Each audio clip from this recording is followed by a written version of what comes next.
Hi, everyone. I'm Connie Ryan. I'm the Executive Director of Interfaith Alliance of Iowa, and I'm very glad to be here with you for What's Happening, which is our weekly online forum. We invite a guest or a couple of guests to have a conversation about important issues that are part of our society, part of our communities, part of our state. And so we have this conversation each week with different leaders. And if you are on Facebook, feel free to write comments and questions in the comment section, and hopefully we'll be able to get to those before the end of the conversation.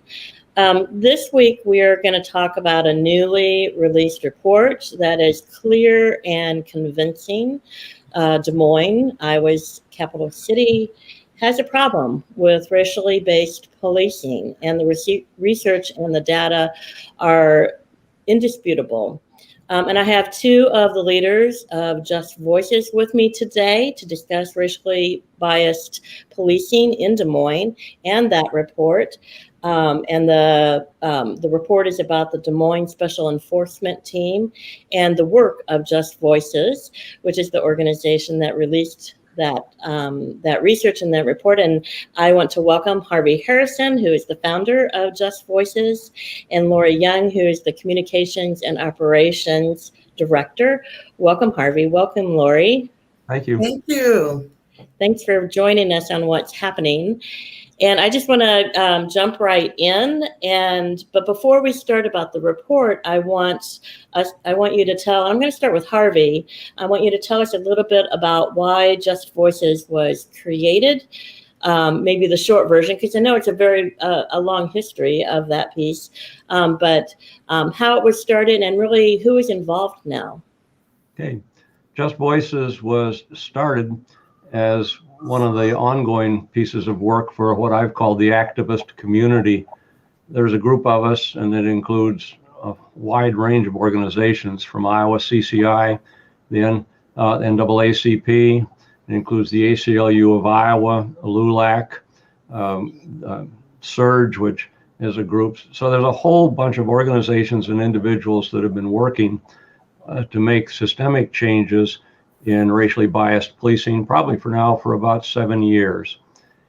Just Voices was started because we've collected over that time a lot of interviews and stories of people who have been racially profiled. So those are posted on the website. And we were trying to respond to the fact that the public officials, meaning the council, the mayor, the chief of police, and the city manager, have essentially for these last 7 to 8 years denied that we have a problem in Des Moines with racially biased policing.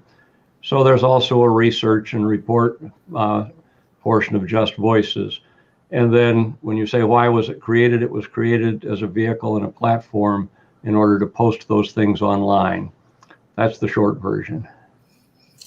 Thank Lori? you. Anything you want to add to that piece of it, Lori? Yeah, I think Harvey summed it up just fine. You have to realize this is a lot of people that all share that concern about racially biased policing, and Just Voices kind of emerged out of that. You know, our mission is that we was to build a platform to educate, advocate, and collaborate with others to end racially biased policing in Iowa. Yeah, and so there's a lot happening around racial justice issues today, certainly over the last year with the murder of George Floyd, but even before that. And so advocating and protesting, we've seen a lot of that. And you all are taking a different approach, not that you're not advocating, because you are, but in a different way. And so starting off with doing the research and finding the facts and the data. And Lori, if you want to talk a little bit about why you decided to take that approach with Just Voices. Yeah, I can start out and Harvey can add in. We have, as Harvey said, for the last 7 years been collecting stories of first-person accounts from the victims themselves that have been racially profiled or experienced racially biased policing in Des Moines. And we collect all these stories, and we know that they're real. We see the trauma in people's faces when we meet with them, when we interview them. We hear the stories of how a minor marijuana possession charge can upend someone's life for years. But we needed data to also counter this wide-standing belief among city officials and the police chief and the city manager that we don't have a problem. So how can we prove that we have a problem? We got to have data, and you have to have facts. So we set out several years ago to collect that information. And on our website, you'll find lots of statistics and data pulled from the DOT, the Iowa Department of Transportation records, which keeps track of, correct me if I'm wrong, citations, Harvey. And then the sheriff's office, which keeps track of arrests. And so we're using public data, public information. We've done the analysis, crunched the numbers to prove our point that racially biased policing happens. So not only do we have the anecdotal stories, the qualitative information, we have the quantifiable information that supports those stories. And we thought that was necessary. I always say facts don't lie. Now, facts can be manipulated and twisted, but they are facts. And so that we went about collecting the facts. Harvey, anything to add? Yeah, I want to take a step back just a little bit on it. I agree with all of the things that you've said on it, Lori.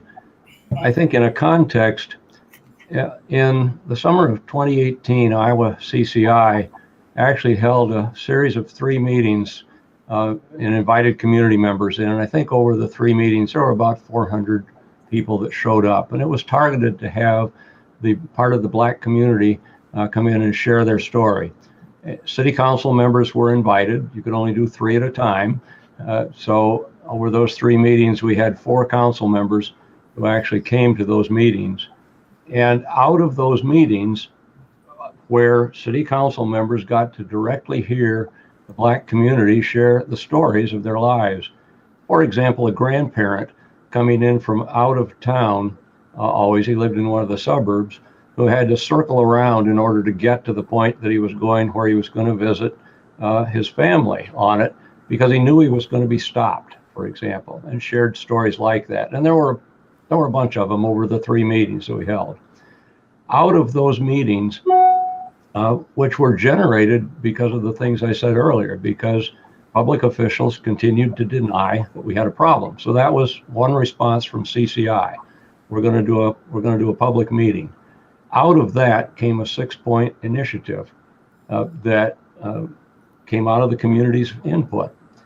And that was submitted to the council in the fall then of 2018. Parallel to that, it was really clear that the city wasn't willing to provide any data at all out of what they'd make claims about where there's no problem. Well, why is there no problem? But there wasn't data that supported that position.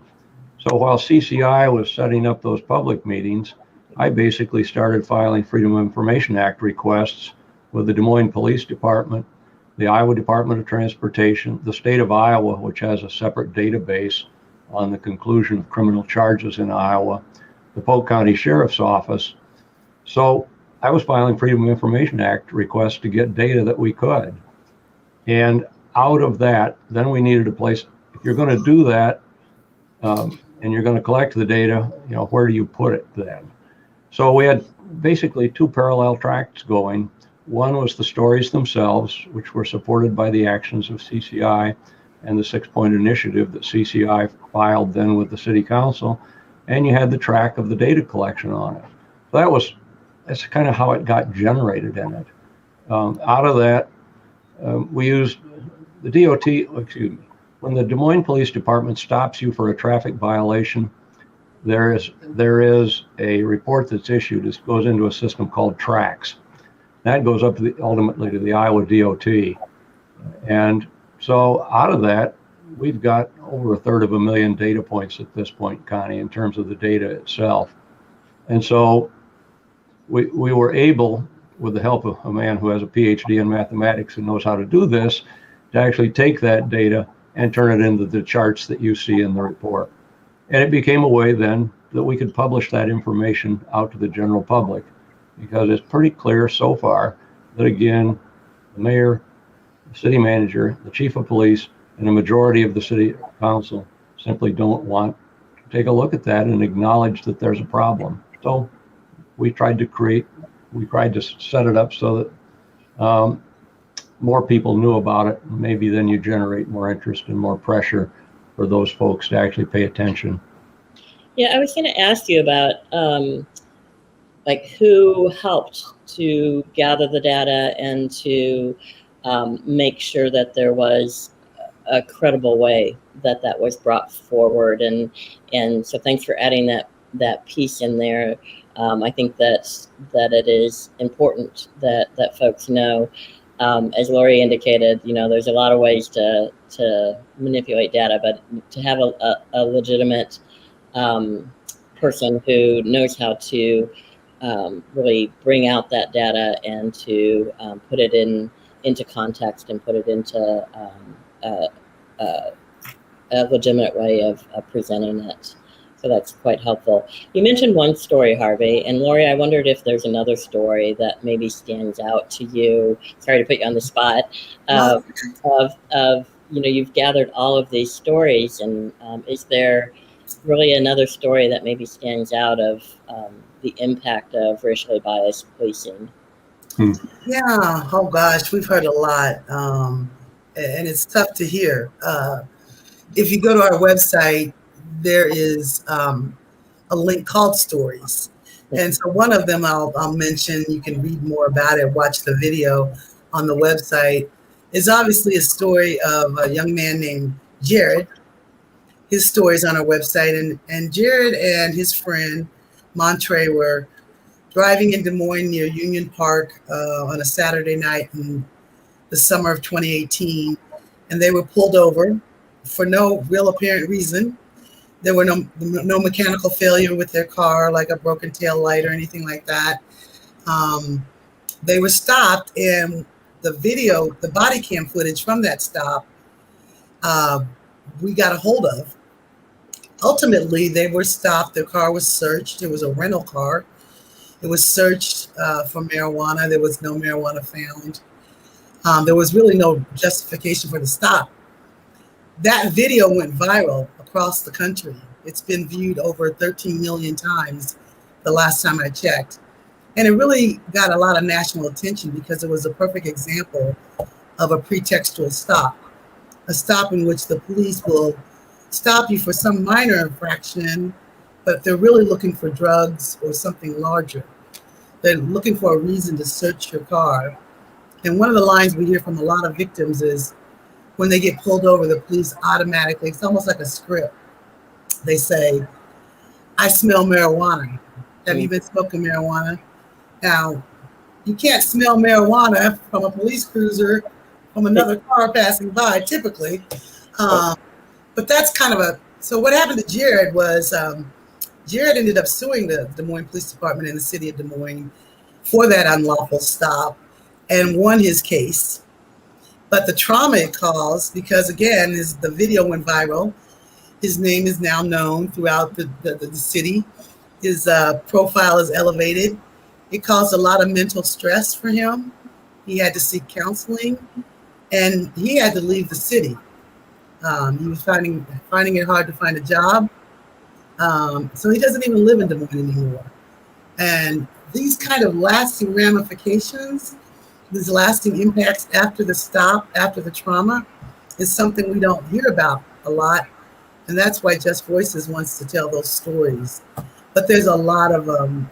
We recently interviewed a young man, well, he's younger than me. He's in his early 40s, who's kind of made a bad mistake at 17 and has done some time in prison.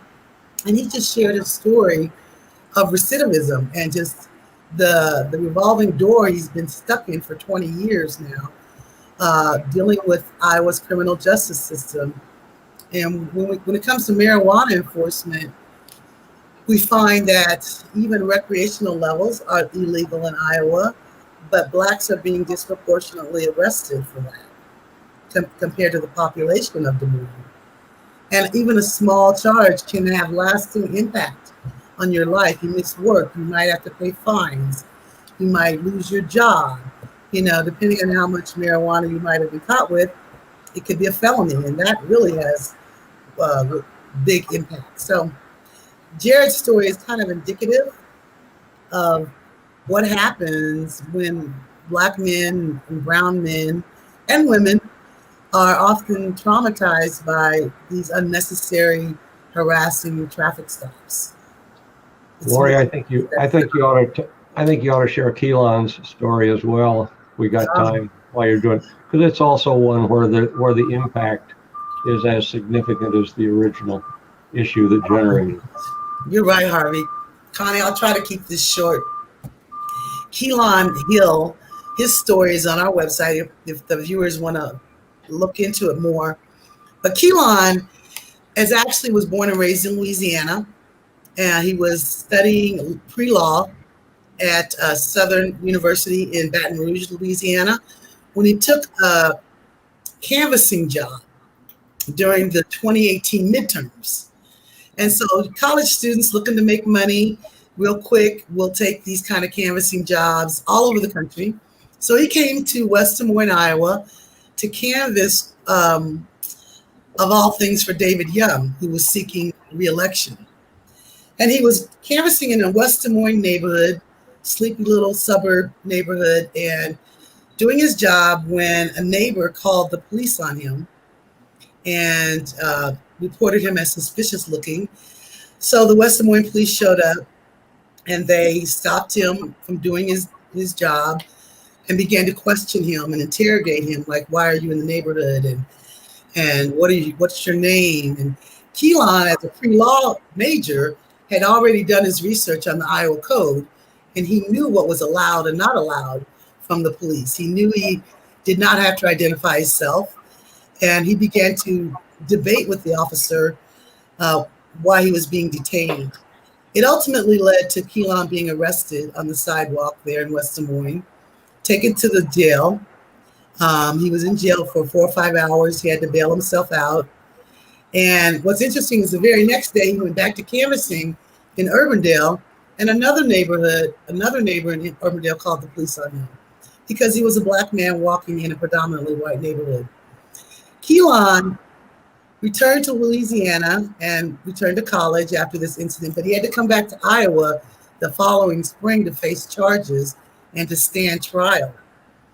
He actually had a jury trial. Once the facts were presented, the jury deliberated for less than 10 minutes, and they found him not guilty of anything. Happy outcome, but his video of being stopped by the West Des Moines police also went viral across America. He got death threats from white people on Facebook and Twitter. He was threatened by cops. He planned to be a lawyer and go to law school, but this whole incident derailed his educational plans. He went ahead and got his bachelor's degree, but he decided to postpone law school because while he had these pending charges, he couldn't take the LSAT. They wouldn't allow him to take the LSAT. Once the charges he was found exonerated. By that time, his life had changed a lot. And he had to relocate. He lives out west now. But I'm happy to say Keelan went ahead and got his MBA degree and still plans to become a lawyer someday. But he did go to grad school and get his MBA. But lots of emotional trauma derailed his plans, all for nothing, because someone thought he looked suspicious and he didn't have a right to walk on a public sidewalk doing his job that he was hired to do. So that's another good story. I'm glad you brought it up, Harvey. It is amazing to me just how that can happen. And as a white person with privilege walking down a sidewalk, it would never occur to me that I'm going to be stopped. Yet we know that happens time and time again to people of color, particularly young Black men. We know that is a real thing. And I think we have to look at our own privilege, those of us who have white skin and other privileges, and be part of this conversation and be advocates, right? And That's it. so grateful for the work that you all are doing with Just Voices. I want to shift back to the data, and I'm hearing some sounds in the background, but that's just I know, I hear it too. Yeah, but that's it's the nature of doing online live streaming, so it is all good. But I want to go back to the reports, and I want to go back to the data. And Harvey, I'm going to start with you. And the report really very clearly says in the summary that Des Moines has a racially biased policing problem. And I want you to talk in terms of what you saw in the data, what you saw as facts that came from the data, and what brought you to that conclusion that Des Moines has a problem. Well, when you look at the report, it goes in sequence, but I'll jump back to just a couple of things. I'm looking down at the report so I don't misstate some of these things. The first thing that jumps out of the page at you when you actually break the data down is one preface to this. The SET unit is a small unit that operates within the general police department, which meant it was easier to study because you're only dealing with a more limited number of people. So the first thing that jumps off is the fact that if you take where they operated, and that data is available to us when you started to look at the what are called the calls for service, because this was a unit that kept very detailed records on where it went, among other things. So when you looked at that, turns out that 59% of all of the activities of that department happen to be in the inner city. So they're not patrolling widely, and you could see that. So right out of the gate, you have a red flag raised. Okay, this is where they're going, even though their general charge, when you read what the supposed operational instructions are, is that they're not limited to any particular part of the city. So once you look at that, then you take a look at this SET unit. What happens when they went into these areas, and what about the arrests that they made, which is how you can combine then the data that we've got out of those calls for service. We've got the arrest records. And what it turns out in that instance is that 60% of all of the calls for services that led to an arrest were arrests of blacks. And that was true. The disproportionality was true regardless of which zip code they were operating in. So you got a unit that's operating largely in the inner city, in the black and brown, the poorer neighborhoods. And on top of that, even when they were out 50312, for example, 70% of the calls for service in our neighborhood, Connie, the arrests were blacks. So you got a second metric that shows up very quickly with it, that the arrests are disproportionate regardless. Then, Harvey, remind us the percentage of people either in Des Moines or in Iowa that are black, so that people have an understanding of the. Sure. Yeah. You got 11% of the population in Des Moines is black.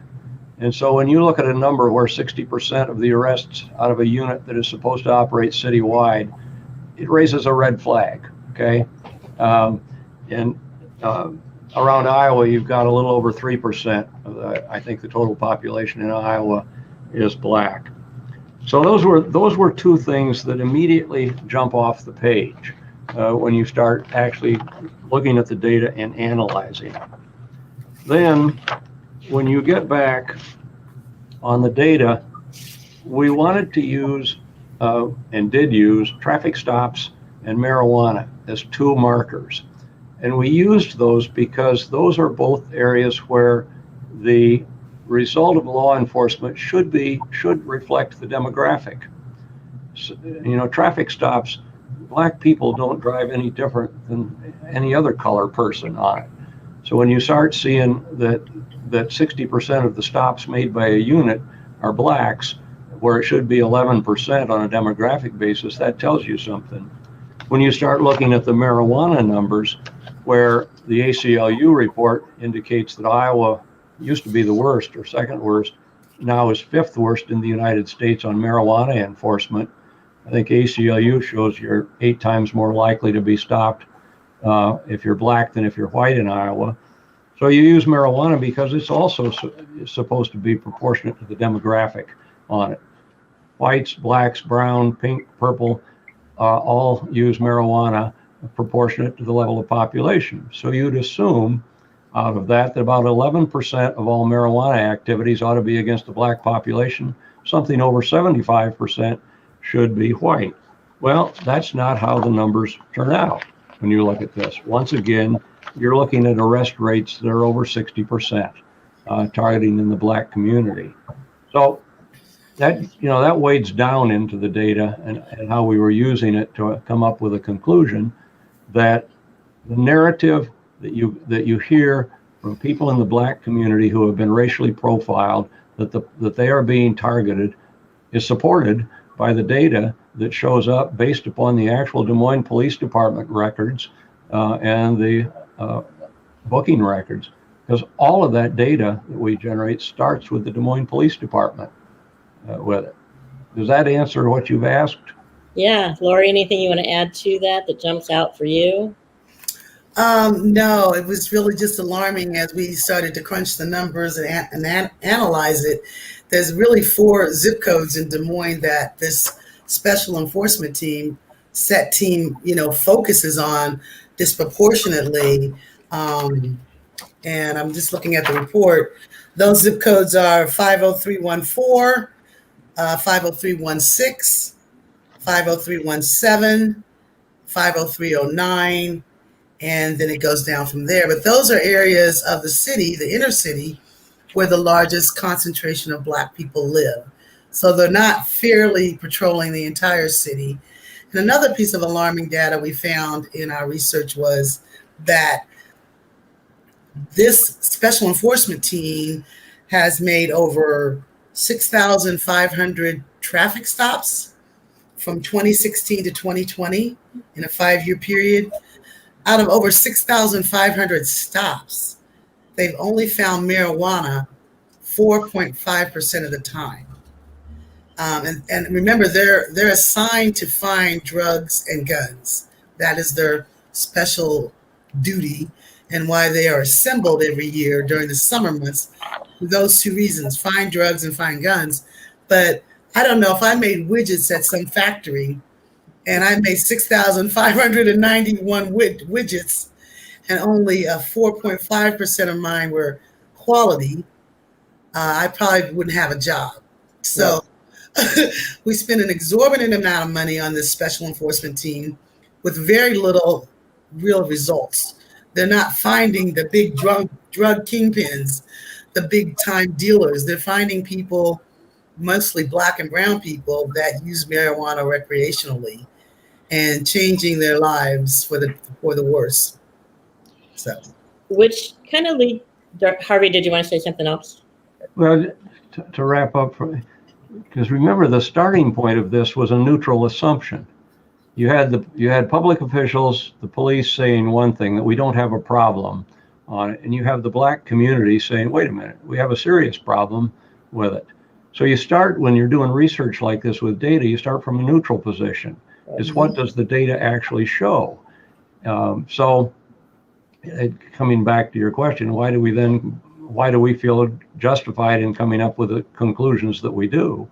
But you also get to tie to that, Connie, that these public officials won't sit down with us and talk and have a genuine, real dialogue about it.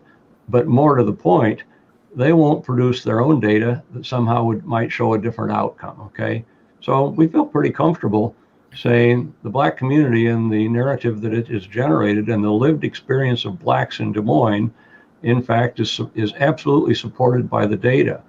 It's also supported by, and this is a couple of years back now, I forget the magazine, that found Des Moines, as Waterloo, to be bad places for Black people to live, period. It shows up in the data itself. So that's how we use it.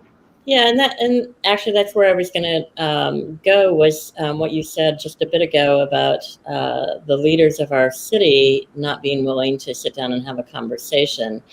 And now that you have the data, you know, they said for years that it's not a problem, but now you have the data, actually really their own data. They just chose not to pay attention to it. Um, what are the next steps for Just Voices? What are the next steps in getting this information out beyond what's happening in Interfaith Alliance of Iowa?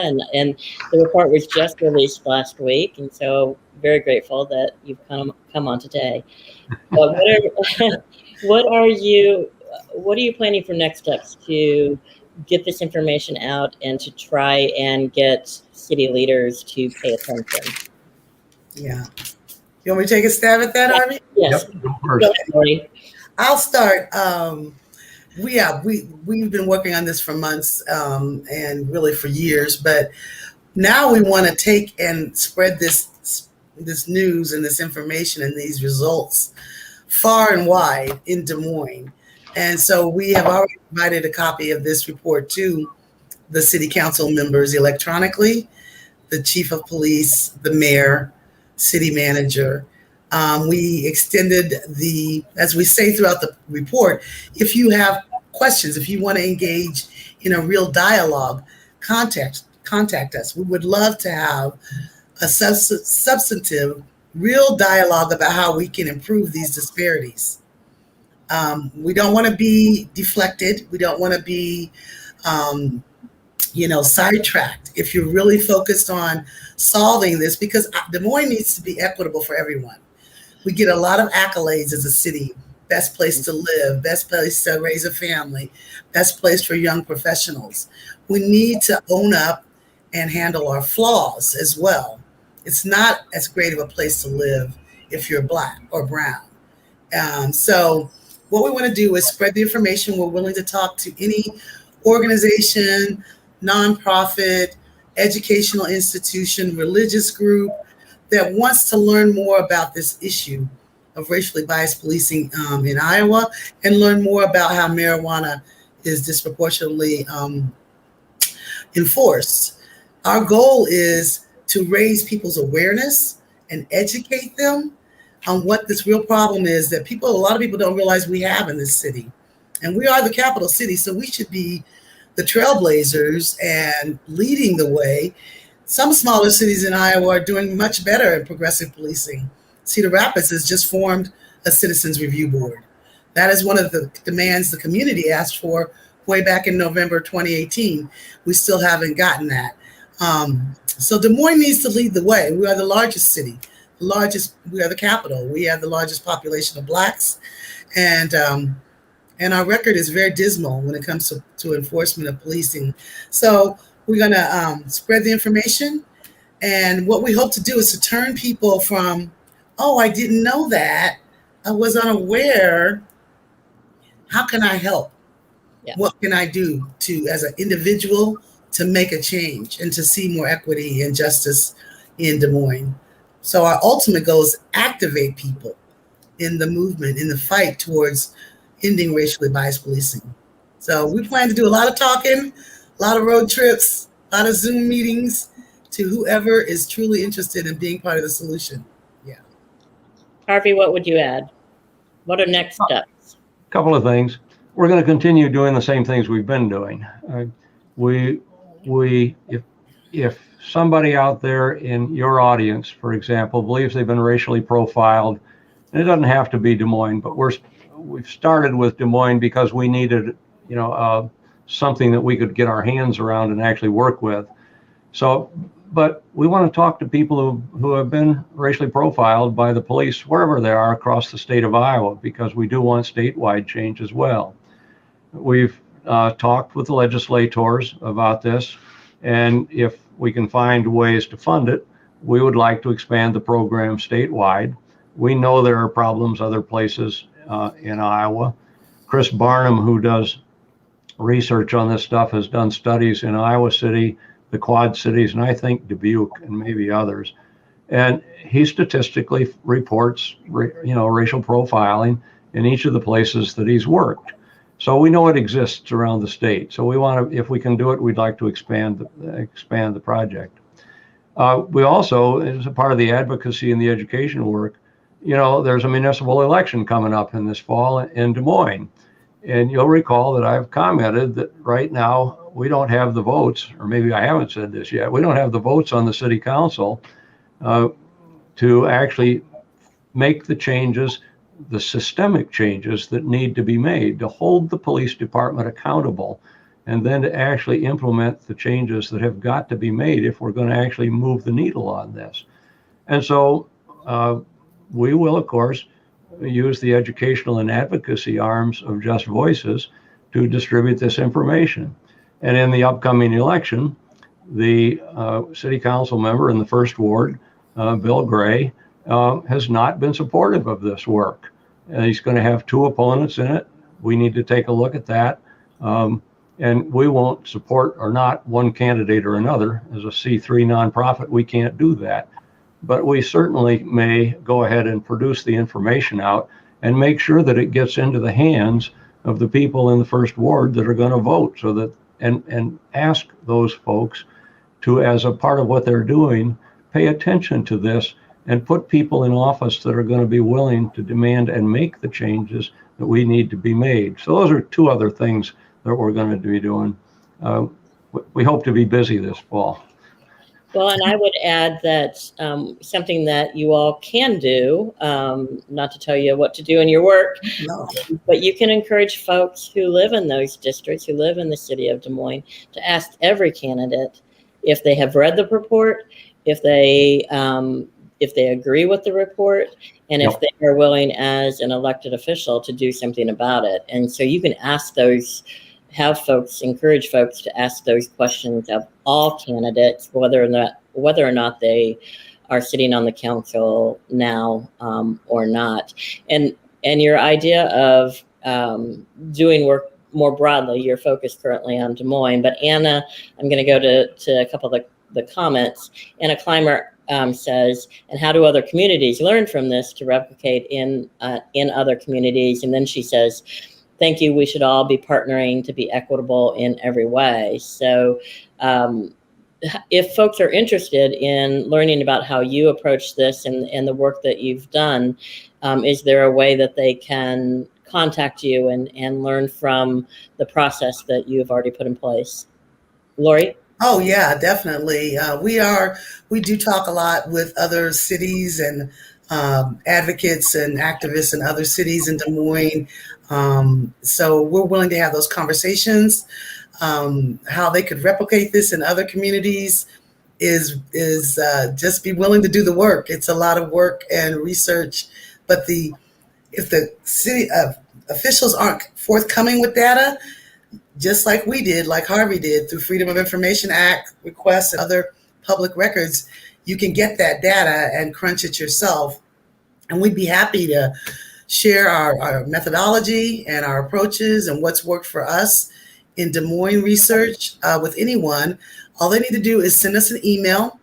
And I'll just say the email address is info@justvoicesiowa.org. Drop us an email to info@justvoicesiowa.org and reach out, and we will be glad to have a conversation, meet with you on Zoom or whatever that we can do to help share what we did and what's worked for us. And I just want to remind people that you all and the other folks that are part of your team are all volunteers. You're not getting paid to do this, as far as I know, and so it will take a lot. I get paid. Okay, Laura gets paid a little bit. All right, good. But the rest of us are volunteers. But Just Voices does have expenses as a nonprofit. We have for our video production work and our photography work and research, our social media management. We do have expenses, but I am the only paid employee. Harvey works like a slave for free. Yeah. Bless him. Well, and Connie, I want to pick up a little bit on it, because when you talk about how can people help, when we look at the numbers of projects that are out there and available to us, okay, it would be delightful to have other crews of volunteers. We can train people on what to do. There's also projects. I'll give you one example would be, there is, so far as I know, no study right now being done on the protest movement in the summer of 2020 following the murder of George Floyd. And I think that it would be not only appropriate, but it would be useful and beneficial and informative for a really in-depth study to be done of the police response to that in any community that you want to be in, but certainly in Des Moines, where the protest movement was large. Because you watched a militarized police force go out and address what were largely peaceful protesters, and certainly the Black Liberation Movement and the other BLM people that were out in the streets at that point intended those to be nonviolent protests. And yet you watch that confronted by a militarized police force. Those responses may have been exactly what needed to happen. I don't know that for sure, but nobody's looking at that right now. If we had a group of volunteers that was willing to spend the time and energy to dive down into that, I can guarantee you we can put them to work, useful work. So the opportunities are endless at this point. And I would add to that, Harvey, if we had the fortune to have a study on the protests of 2020 in Des Moines or any other city in Iowa, I think they would be quite revealing, because what we've seen from the Iowa legislature is a backlash from those protests last summer, to the degree that they have changed laws to impose stiffer penalties on protesters and fines, and to protect and increase the level of immunity for police officers. So if we don't study what happened last summer and really pick it apart, we're doomed to create the kind of laws that just got passed by Governor Reynolds, but also not to go the wrong direction, because, as Harvey said, a lot of those protests were peaceful. And so if people want to get involved in racial justice in Iowa, whether it's in regards to education or mental health or economic or jobs or policing, like we're focused on, there's a lot of opportunities. So I want to encourage your viewers to follow us on our social media accounts. Just Voices is on Facebook. We have a great Facebook page that we put a lot of information out on, events, articles, things that are happening in your hometown of Des Moines. And we're also on Instagram. And then we definitely invite them to check out our website, where they're going to find a lot more data and more stories that I'm sure will be surprising to them. Yeah, and Kristen, who's behind the scenes, has been doing a great job of putting all of those links in both our Facebook feed and also on YouTube. Cool. So you have no reason not to be able to find Just Voices, and please do find them. Harvey, you wanted to say? Sure, because it goes, and this is, thank Kristen for the question, because it also can go, it's not just on the local level. You got to remember that our governor, a year and a half or almost 2 years ago, actually at, I think, the behest of the NAACP, set up a commission to study changes that needed to be made. And they came out with a recommendation to be adopted by the state legislature that would have actually adopted progressive recommendations for how to modernize policing in the state of Iowa. Our legislature flipped that, and you end up with a Back the Blue bill, which makes matters not only worse, but criminalizes in larger measure things that simply should not be. It's appalling when you watch what happened, and the governor didn't stop that. So if you're living around the state and you want to know what kinds of things you can do, you need to collar your local legislators and start to point out that in adopting those kind of laws, they're not only ignoring what is clearly understood at the national level at this point about what's happening in terms of racial injustice around our country, but you're telling the police they're free to continue to do things that, like what you see in our report, need to stop. Yeah, I think, and that this is probably another subject for another conversation, but a lot of legislation that we saw over this past legislative session was really a response to the aftermath of the murder of George Floyd and the protests and really movement that we are seeing, progressive progress on racial justice issues, and it really is a backlash to that. So whether it is the Back of the Blue bill or the 1619 project or other efforts to rein in public education, just a whole spectrum. So we'll leave that for another segment, but there is a lot happening. So yeah, for now, I am grateful for the two of you. I'm grateful for the work that you're doing with Just Voices. If you are watching this, please do go to the Just Voices website. It is powerful.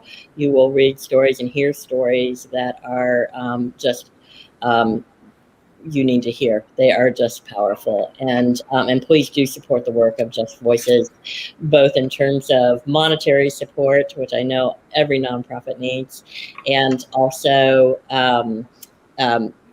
jump in and be part of things. If you live in a different community than Des Moines, find a team and figure out who can do this work alongside you, because it is just critically important to address bias in policing in every community. So Laura Young, Harvey Harrison, thank you so much for being with me. And for those of you who are watching, thank you for joining us. You can learn more about Interfaith Alliance of Iowa if you are new to us at our website, interfaithallianceiowa.org. And we are also on Facebook, obviously, and Instagram and Twitter. But for now, I would just thank Harvey and Lori again. And just say, as I say at the end of every show, please register to vote if you are not registered. And if you're able to vote, please do register. If you're already registered to vote, help somebody else to register to vote. It is critically important in our democracy that everybody be involved. And then I'll just end with stay safe and take care and be well. Thank you. Thank you, Connie. Thanks, Connie. Thank you.